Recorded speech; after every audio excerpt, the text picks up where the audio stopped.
kasus yang menyangkut banyak orang. Kalau kasus itu hanya personal, kita langsung face to face aja, kita langsung ambil keputusan di situ juga. Tapi kalau kasusnya itu banyak orang dan di situ kita lihat dia betul-betul menyalahi dari tata tertib itu, maka saya akan bekerja sama dengan tim terlebih dahulu. Apa tim dari wakil-wakil, bila perlu kita panggil komite untuk menyelesaikannya. Nah, ini Bu, kira-kira supaya lebih efektif dalam memutuskan atau mengambil keputusan kira-kira pada kasus-kasus misalnya nanti menurut sih nggak kasus ya kan, cuman kalau misalnya nanti ada kasus dilema ya kan, ini gimana Bu efektifnya menurut Ibu kira-kira gimana? Kalau itu saya hadapi langsung, maka langsung kita putuskan saat itu juga. Jadi tidak perlu lagi kita harus tunda-tunda. Segala permasalahan harus segera kita selesaikan. Langsung kita selesaikan. Tapi untuk masalah itu harus kita cari akar permasalahannya itu apa, dan ternyata harus mengundang banyak orang atau banyak orang di dalamnya seperti tadi saya bilang. Jadi kita tetap harus ada komunikasi dengan teman-teman yang lain. Nah, terus selanjutnya tantangannya nih Bu, tadi kan sudah efektifnya, pasti banyak tantangan lah dalam mengambil keputusan. Kira-kira tantangan dalam mengambil keputusan dalam memutuskan itu gimana nih Bu kira-kira Bu? Ya, kalau untuk hal-hal yang seperti ini dimanapun siapapun pasti ada tantangannya.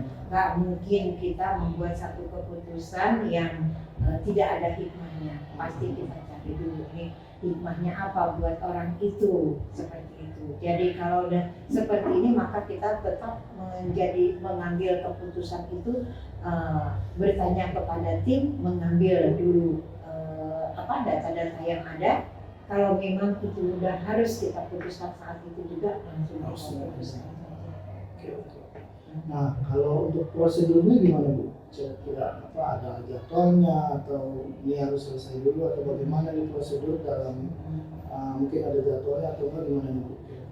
Iya, kalau tadi di hadapan kita langsung aja gitu. Kira-kira ini bisa langsung. Ini langsung aja kita putuskan. Nah, kalau harus kita rapatkan dulu, panggil orang tua, panggil ini, bahkan komite juga bisa panggil. Nanti kita bilang mungkin besok kita selesaikan. Nah, ini cukup sampai di sini dulu. Nah, selanjutnya Ibu dalam menyelesaikan kasus ini kayaknya kalau misalnya berat mungkin Ibu perlu bantuan ya. Nah, kira-kira siapa nih yang bisa bantu Ibu untuk mempermudah dalam membantu mengambil keputusan dengan kasus-kasus dilematika ini? Nomor satu tadi saya bilang, kalau di sekolah itu kita ada para wakil. Nah, kita bekerja sama dulu dengan para wakil, mencari informasi dari yang lain, baru berakhir kalau disebutnya itu konferensi pers yang semua kita panggil bersama-sama orang yang bersangkutan, kemudian para wakil juga, dan komite atau stakeholder semua yang ada. Seperti itu Pak, supaya tidak salah langkah. Supaya keputusan bersama ya kan. Nah, jadi dilema etika kan sebenarnya bingung antara ini gimana nih ya kan, mana terbaik karena dua-duanya benar nih ya kan. Kadang-kadang banyak gitu kasus-kasus kayak gini. Ya, jadi mudah-mudahan sih obrolan saya sebentar ini dapat pencerahan buat kita bersama lah, terutama buat Ibu, buat saya dalam mengambil keputusan. Apalagi kemarin sempat ada yang viral kan, bahaya. Ya, sebenarnya itu bisa viral harusnya misalnya ada yang harus kita kasih siasati bagaimana dari pemimpin di sekolah itu nyelapin sampai segala macam. Itu kan juga sedikit nyangkut dilema etika juga ya kan. Dari orang tua ke sekolah ini gimana nih kan, cari jalan tengahnya supaya lebih baik. Itu aja ya Bu ya. Mohon maaf ini sekali lagi mohon maaf, mudah-mudahan sehat selalu. Pokoknya panjang umur. Mohon maaf ya Bu ya.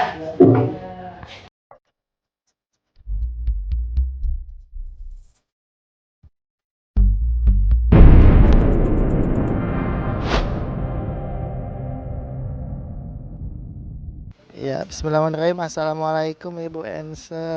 Waalaikumsalam Pak Mohon maaf Rahmat. ini mengganggu waktunya ini.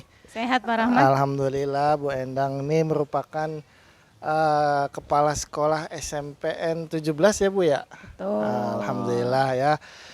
Kepala sekolah. Jadi gini Bu, saya ada tugas guru penggerak ya kan, pendidikan calon guru penggerak, di mana di sini saya ditugaskan untuk mewawancarai kepala sekolah terkait dengan dilema etika atau bujukan moral ya, terkait dengan seperti itu ya. Nah, yang saya tanyakan langsung aja nih Bu ya. Ya. Biar cepet. Yang saya tanyakan itu yang pertama, kalau di sekolah Ibu ada kasus-kasus itu bagaimana nih Ibu mengidentifikasinya dulu nih?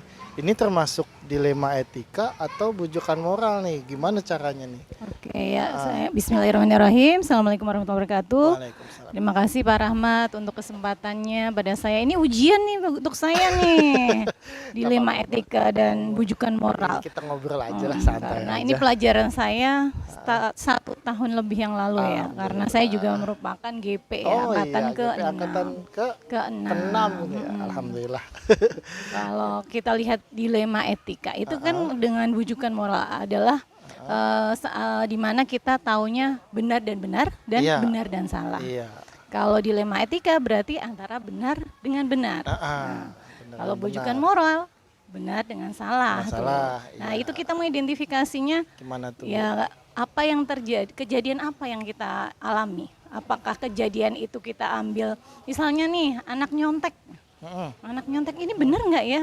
Walaupun tujuannya baik buat naik nilai ya Pak Iya. Rahmat ya. Benar. Berarti ini termasuk bujukan moral. Bujukan moral, Ya, karena ada jelas. guru. Tapi ada nih, Ah. misalnya nyontek ketahuan, wah bisa-bisa ini nggak lulus kalau ketahuan nih misalnya ujian kelulusan terus kamu akan saya laporkan, nggak akan lulus gini.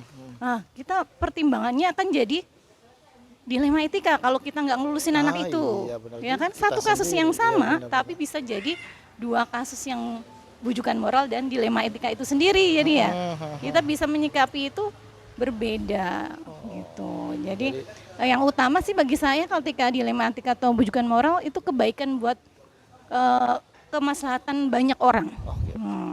Dan sebisa mungkin kita tidak bertentangan dengan norma yang ada, Jadi ada aturan juga ya, betul. aturan-aturan itu diterapin lagi gimana caranya. Betul, Nah, betul.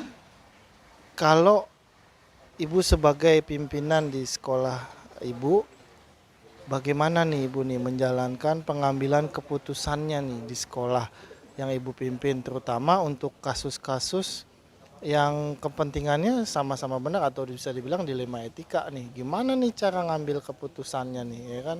Karena ya tadi kan contohin ya sama-sama benar ya kan, dia butuh nilai, kita harus lulusin ya kan, jadi sama-sama harus benar. Nah ini gimana nih pengambilan keputusannya nih menurut Ibu nih, kalau Ibu di sekolah Ibu lah ya.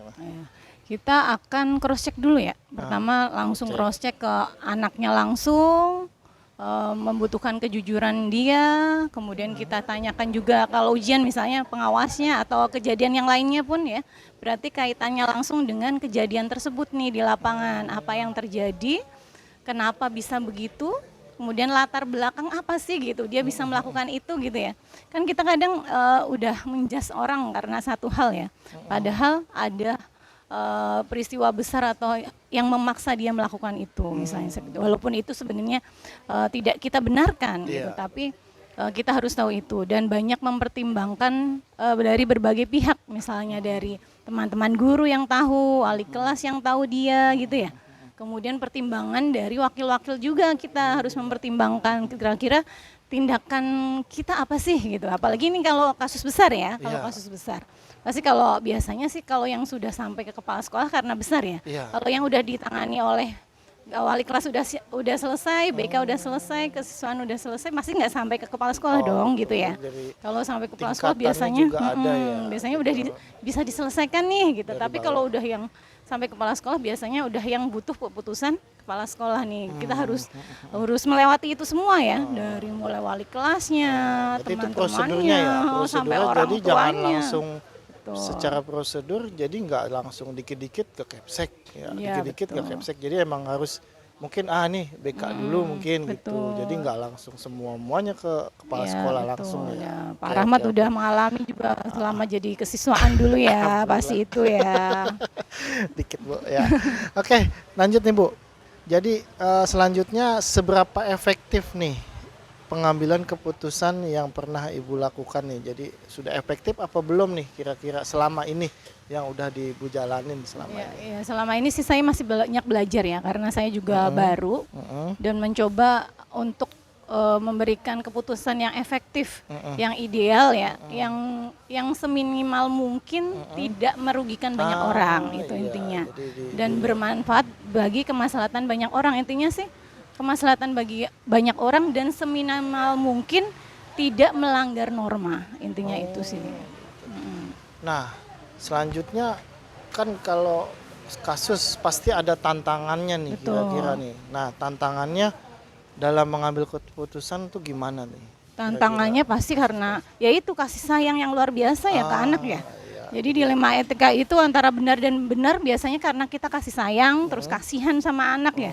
Dan ini kita harus ngelihat ke belakangnya, kalau misalnya anak nggak diluruskan, terus nanti dia akan jadi lebih baik nggak gitu ya. Terus Apalagi kita sebagai pendidik iya, ya, betul. tujuannya kan ya gitu dah ya kan, harus mau gimana ya, dia harus kita lulusin tapi Iya. dilema juga. ya Tapi kan? kadang kalau kita lulusin anak yang lainnya, oh itu Iya, kok anak ini nggak bisa adil, naik nih, nggak bisa adil. lulus nih Iya, gitu. Jadi kita protes. harus banyak mempertimbangkan berbagai hal ya. Nah, kira-kira kalau ada kasus di sekolah Ibu segala macam itu kira-kira penyelesaiannya pakai jadwal atau insidentil atau bagaimana nih? Kalau kira-kira? itu tergantung kasusnya Pak Rahmat dan kebutuhan harus selesainya kapan gitu ya. Kalau Tapi emang- bisa mungkin kita efektifkan sebisa mungkin segera selesai, Secepatnya. selesai. Tapi tanpa merugikan berbagai pihak ya. Kalau cepat-cepat tapi banyak merugikan pihak lain nggak akan baik ya. Kita harus melihat menggali dari berbagai sumber gitu. Oke, selanjutnya Bu, dalam menyelesaikan kasus kira-kira Ibu ada tim atau yang bisa bantu Ibu kira-kira siapa nih di Pasti sekolah? ya, Pasti seperti ada ya. saya bilang kira-kira tadi ya. siapa aja tuh? Kalau tim utama pasti wakil dong Oh gitu. iya, tim Tapi setelah wakil. dari wali kelas, kemudian bantuan BK, kemudian bantuan para wakil ya, guru-guru yang terkait dan orang tua komite juga saling membantu pasti di sekolah saya. Ya, gitu aja nih Bu Ensa nih, kita ngobrol-ngobrol sedikit terkait dengan dilema.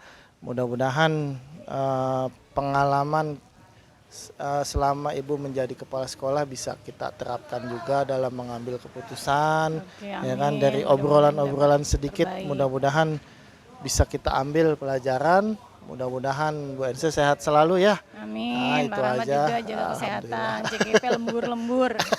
Alhamdulillah. Semangat, mudah-mudahan dapat yang Gitu aja. diinginkan, cita-citakan.